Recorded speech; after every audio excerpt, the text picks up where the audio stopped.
Welcome to another episode of Waste Management. I'm Dr. Ritter here at the North Campus vegetable garden area grown organically. Today's show is going to be quite different than normal. I have another counterpart with me today, Dr. Gordon, or Professor Gordon. She is our nutritionist here on staff. What we're going to be doing today, we're actually going to be collecting herbs from the garden out here, again, like I said, grown organically. She is then going to take them down to the Wolfson campus, to the Culinary Institute, where they're actually going to use the produce grown here to make dishes at that campus. I will not be going with her. I have things to do here, but she'll be going. She'll take care of everything. Okay, why don't we get started then with the herbs? Why not tell us what you'll be needing? Okay, I will be needing some spearmint. Okay, why don't we start with the spearmint? Spearmint's easy. Do you have anything to collect it in? Yes, I do. Wonderful. Okay, the spearmint, as you can see, is growing here.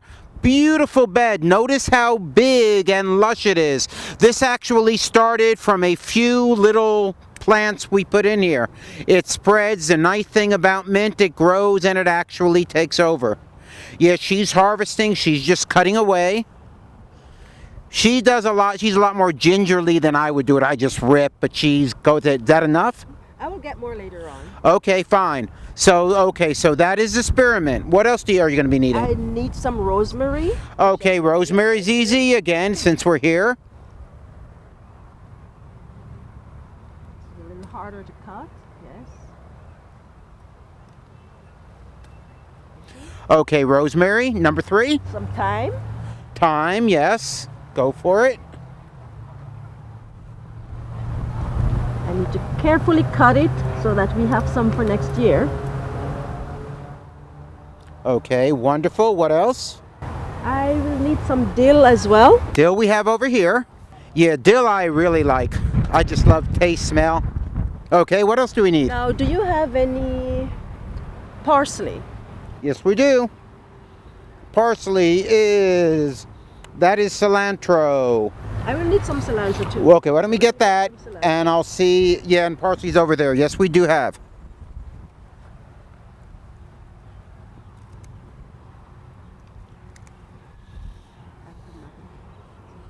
Okay, wonderful. Cilantro and the parsley's over this way. This is parsley. This is flat leaf Italian parsley as opposed to the curly leaf that they normally use for garnish. This is the type allegedly that they use for cooking more. Is that correct? Okay, yes. Wonderful. What else do we need? And I think I need some sage as well. Sage we have too.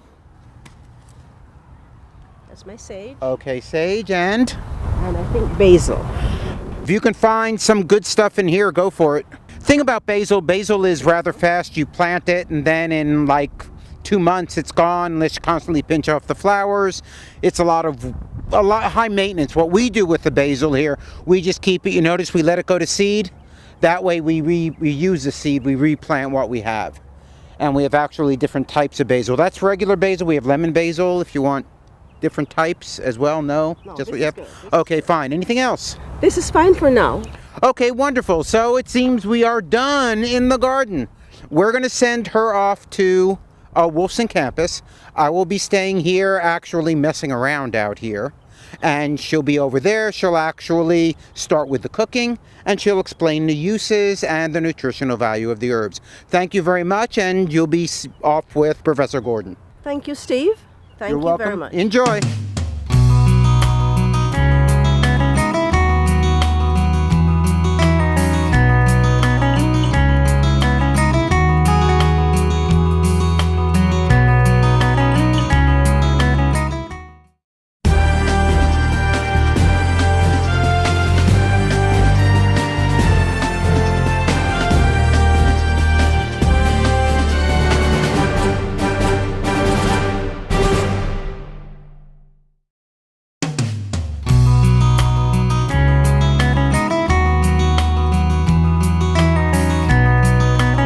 Chef Monica. How are you? I am good.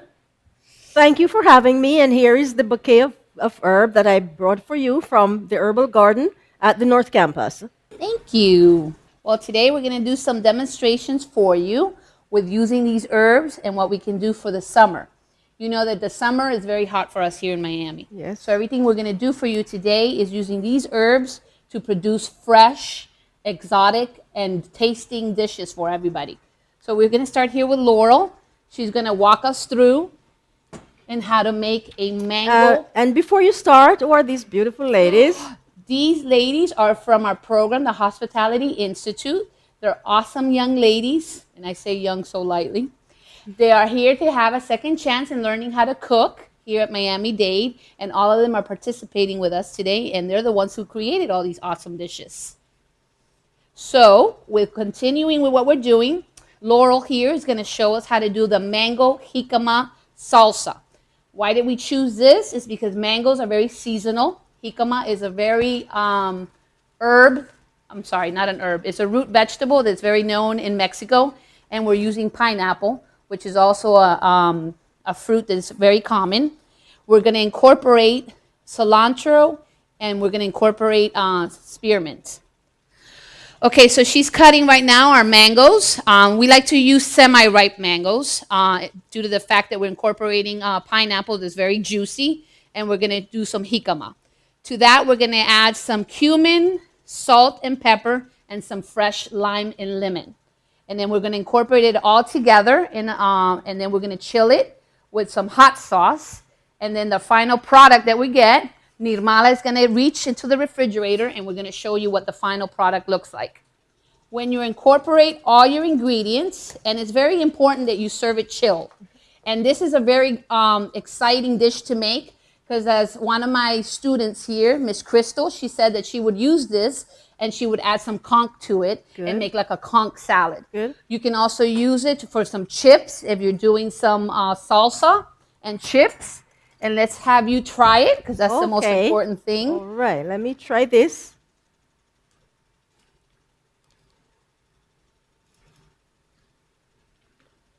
Right? It's delicious. It's very good. You can serve it over chicken. You can do fish. There's so many things you can do with it.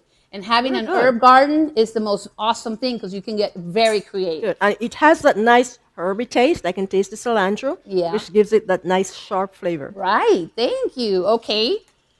Now we're going to bring Ruth and Chantel over, and they're going to help us make a pesto. With all the beautiful herbs that we collected, or I should say that you collected, because you did all the hard work, we're going to incorporate a lot of these herbs to make a pesto. Why did we choose to make a pesto? Because it's something easy that I think most parents can do, and you're incorporating some fresh, awesome tasting seasonings to go with the dishes that we're making. So Ruth is going to start blending along with Chantel. We're going to use some rosemary. We're going to use some sage. We're going to use some basil. We're using some rosemary and fresh parsley. And then we're going to add it to a blender with some extra virgin olive oil, some Parmesan cheese, and some pine nuts. And we're going to blend it all together. Once it's blended together, it's good for you to let it sit for at least a half an hour, so you can get the taste, and the herbs need to sit and rest. So while Crystal is doing that, we are going to start heating up some pasta. Chantel, can you pass me the pasta, please?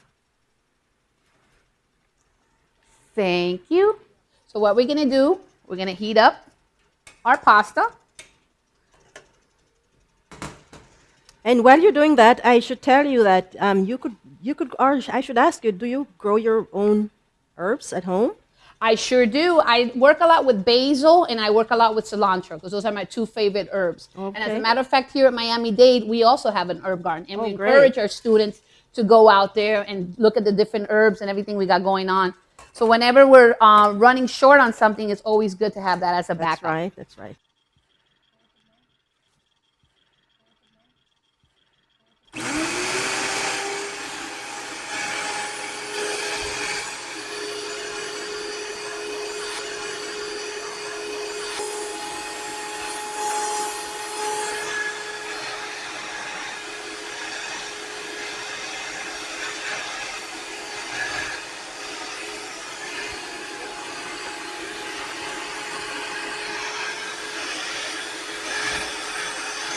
That's good, Ruth. That's good.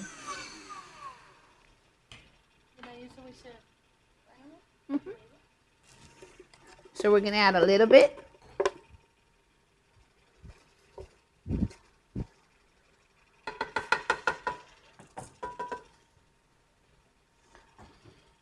Looks delicious already. Oh, and it's so good. I know green, and most parents say, oh, my son or my daughter won't eat anything green, but I can guarantee you after they eat this, you won't have any problems having them eat anything green. Ruth, may I have some Parmesan cheese, please? Thank you, ma'am.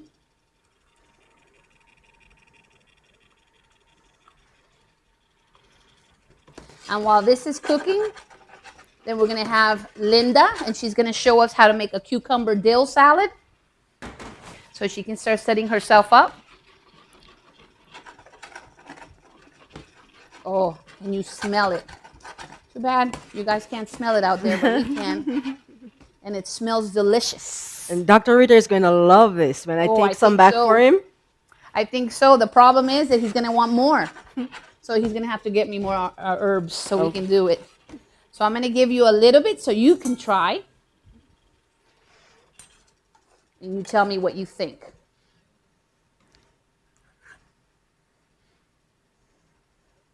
Thank you so much.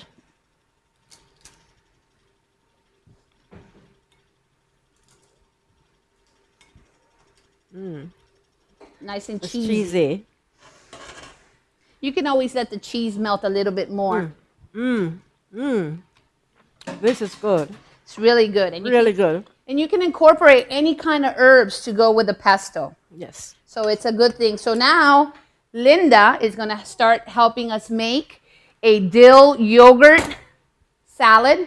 Again, we picked something very refreshing and something that's really good for the summer. So what she's going to do, she's going to cut a European a European cucumber. The reason we use a European cucumber is because it doesn't have as many seeds. And we're going to dice it in moon shaped. And then we're going to incorporate some fresh yogurt and some dill and some salt and pepper. The important thing about dill, it's a very strong herb, so it needs to sit a little bit. So it's important for you to make a salad like this and let it sit maybe for about 4 to 5 hours for that dill taste to seep through the yogurt. So, Chef Monica, what would be a good accompanying dish? A good dish to use this with? This is a very light salad, so I would say something like an herb chicken, baked chicken, or you can do a fish with it. Traditionally, a lot of dill is used with salmon. Yes. A dish called grablock, which is a dry cured with salmon, so with dill. So you can use that too. Middle Easterners eat a lot of this salad here. So you can use it with something that's not going to dominate the flavor. Yes. But I think that you're going to love it, especially during the summer. It's so refreshing. And it's really good to make. And the important part is that you let it sit. Because herbs are great to cook with, but you have to give them time to develop their taste. So while Miss Linda's doing this here, I'm going to help her out with her yogurt. That's plain yogurt. That's just plain yogurt. And we're going to get some fresh dill, some salt and pepper. She's going to cut some dill in there, and we're going to toss it all together. And it's also very important that you serve it cold. That's the most important part. And it doesn't matter if you want to have small cucumbers, large cucumbers. It doesn't really matter. The thing is that you use the fresh herbs. I can smell the dill already. Yeah, it's a strong herb. delicious. You can also use dill for making chicken noodle soup. You can use dill for so many things, and it's such a delightful herb. So now we're going to mix it together. Linda is a professional mixer. And now Chantel is going to grab the one we have in the refrigerator so you guys see the final outcome. Okay, so let me dig in.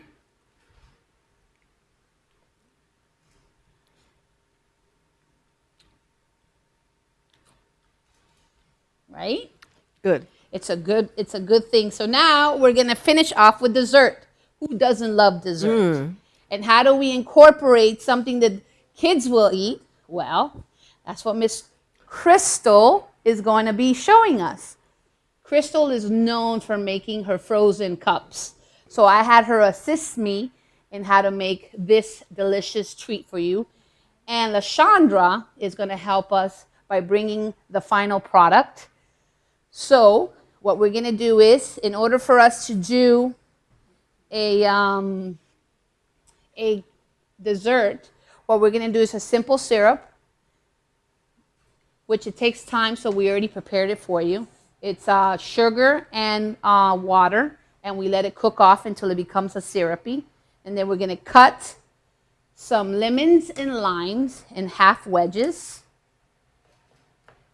And we use lemons and limes because I think that with mint and basil, it brings out the flavor more. So we use with this popsicles, we use mint, we use spearmint and basil. And all these dishes are very easy to make. Yes, You they are. don't have to be a professional chef to make these. They are so easy. And I think that that's the great thing, because all the ladies that you see that helped us here were very creative with coming up with all these dishes. And they thought about the season and the product, and I'm so proud of them because they did come up with some amazing. So once we cut all this, it's important you can get a cup or you can get yourself some popsicle molds like LaShondra is going to show you. We have a popsicle mold, Oh, that's and look how beautiful they come out. Kids would love that. And it's fresh. LaShondra, you want to give one so she can try it? Wow. I don't think you're going to be able to transport that one. No. I'm lucky today. And it's very simple, and it doesn't cost a lot. It's a little tart, I know, I love it. I love the lemon. but it's refreshing, and it's perfect for the summer. And see the little herbs just sitting at the bottom as a decoration? It's really Yes, good. and the little Really lime nice. pieces, it's delicious. And it's also, like I said, the kids will love it, and it's something that you can use. And it's also important not to throw away your herbs. Right. You know, if your herbs are starting to turn, use them in oil. Yes. Because that way you can incorporate that flavoring into any oil. Yes. This is really good. I'm glad you enjoy it. And you're going to give me all these recipes. Of course I am. Okay. Thank you so much. You're welcome. We hope you enjoyed everything. I will. And I will take some back for Dr. Ritter. Okay. And thank you very much, ninjas. And I look forward to working with you again. I also represent the Science School of Science. So we are incorporating nutrition as well. All these herbs are very nutritious. Not only do they flavor foods, but they're also chock full of vitamins. There's iron, there is magnesium, there is zinc, vitamin C. So if you want to learn more about nutrition, we have a nutrition course at the North Campus. So you could get your information from mdc.edu. Beautiful. Over to you, Chef Monica. Thank you so much. And thank you guys for joining us. And I want to say thank you to my ladies for making all this happen. And you guys have a great day. Thank you, Chef Monica, for having us today from the North Campus. And I also want to thank Dr. Ritter for the opportunity to have us use our herbs to make or to be a part of your delicious dishes. For more information about the herbal garden, please contact mdc.edu. Thank you very much. I'm going to take some of this back to Dr. Ritter so he sees just what he missed today. Hi, I just heard from Professor Gordon from the Culinary Institute. She said things went well. I'm sorry I missed it. I love good food. But anyway, so I hope you enjoyed that. I hope you enjoyed the little different things that we did. Today I'm out here. You actually caught me out here at the pepper bed. Reason why I'm here, I'm looking it over for our next show we're going to do on waste management, going back to the old format. We're actually going to discuss the plants, how to grow them, how to care for them, where they do best, and again then bringing it into the lab and showing how you prepare them. There's our hot pepper bed where I have some sweet peppers which will be coming along. Again, thank you very much for watching Waste Management. Next episode, we'll be back to normal, the normal way to do it. Look forward to seeing you there. Have a great day.